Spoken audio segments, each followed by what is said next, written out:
وعلشان نقدم الهدية الرجل عظيم وشيك والهدية تكون من مقامنا، هنقدمها بهذا الشكل من بوكس من رخام الأونكس اللي موطنه باكستان. وفعليا دي قطعة تحفة تكفي ان هي هدية لوحدها. لكن لو فتحنا البوكس هنلاقي فيه ايه؟ هنلاقي فيه فيروز سيناوي مصري أشبه بالفيروز الأمريكي. وعاوز أقول لك اوعى الفيروز السيناوي يخدعك. في ناس متخيلة إن الفيروز السيناوي هو ما فيه التجزيعات بس، أو اللي بنقول عليه عش النمل.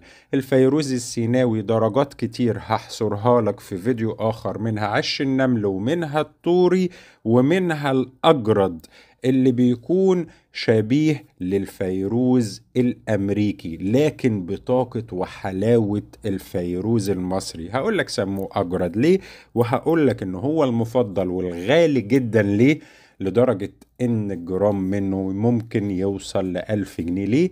تابع معايا الفيديو الجاي. لكن اتفرج على التحف دي، هيكون طقم من السبحة والخاتم والفضة تحفة، وهنقدمها في البوكس الشيك ده بعرض حصري ما حصلش، 12,000 جنيه لفترة محدودة. أشوفك دايما على خير.